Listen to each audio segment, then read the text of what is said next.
What's up, you guys? It's Ben. Hey, I come to you today with sort of a chicken and the egg story. I was talking last night with one of my buddies, Erick, who's also a recruiter, and he's currently working with a candidate who's in the software field. And he had a little bit of an issue he was discussing with me about this candidate. The candidate had a ton of issues with finding a new home. He was extremely picky. He had lots and lots of desires, needs, demands, what have you, making it basically impossible for Erick, my buddy the recruiter, to find him a new client. So the question remains, what do you do? Do you find clients first, or do you find candidates first and then go find those candidates' homes? Now, speaking specifically to this issue, my general rule of practice always is to find clients and then go out and hunt candidates for that client in specific. Now, the reason for this is that it is a whole lot easier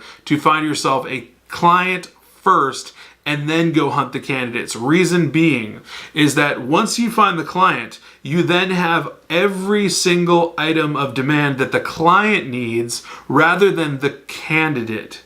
The reason this is extremely important is that the client is ultimately who's paying you. The candidate is not paying you. Yes, the candidate is a portion of the deal in that they're actually the product that you're going to be delivering to the client. However, when you work with a client directly, you're going to be finding out what types of employees they want, what skill set they need, what caliber of people do they need, and you can take all that information and then walk downhill on emotion instead of uphill by utilizing candidates first and then clients second.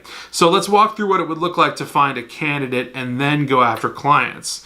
So ultimately, if you came across someone, which does happen from time to time, that is a candidate and they're on the market, let's say they're hot, meaning they're looking actively, not passively. This person might be in any niche in the world. They might be in general labor or high tech, doesn't matter. They could be worth $300,000 or $30,000 a year. Now, this candidate is going to come to you with a few things. They're also going to have, like a client would, their own demands, desires, and all sorts of things regarding comp, location, job duties, and industry type, etc., etc.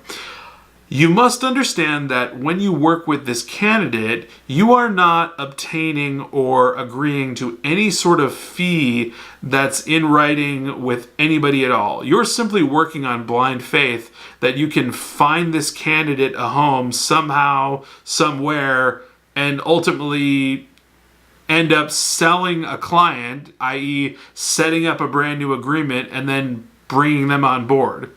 Now, you can see how many extra steps and how much more difficult this can actually be compared to finding the client and then just finding a bunch of candidates for that client. So at the end of the day, you're actually doing two sells with the candidate first, meaning you need to win over the candidate to actually have them work with you, which I don't know why you would be actively hunting a ton of candidates first before you have a client. Doesn't really make sense. Then once you did have a candidate that wants to work with you, you would then need to go out and pitch them to a bunch of different clients around that are in their niche, that are in their demand. Now, caveat, I did speak about this. It's called pro marketing. If you have a candidate that's gold and they're hot on the market, meaning they're ready to take a job almost immediately, they are someone that you can shop around, but it's not something you want to spend the bulk of your time on, nor do you want to do this as your main practice. It might be something you might set aside 45 minutes to an hour or two, throw out a few emails, check in your network, make a post, say, hey, I've got a candidate with XYZ skills. Does anybody have any interest, etc., etc.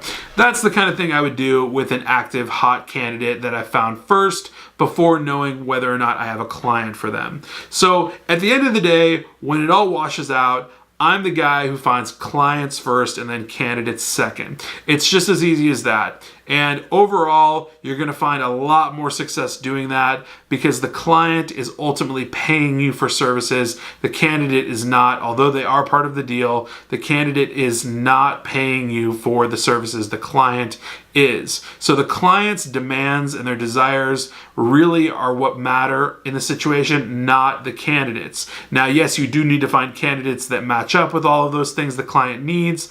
However, the client is going to be the one that is going to be paramount in the entire deal itself. So overall, if you learned anything from this video in specific, I would tell you that if you're starting an agency or if you're a veteran, just keep in the back of your mind that clients should always come first, candidates should come second. And I don't mean that in any sort of treat them in a certain way type of deal, but I mean if you're actively hunting in a workflow sense, you need to work with clients first and then candidates second, and you will find success. So that's all I've got for today, guys. Thanks for watching. I'll catch you tomorrow. Have a great one.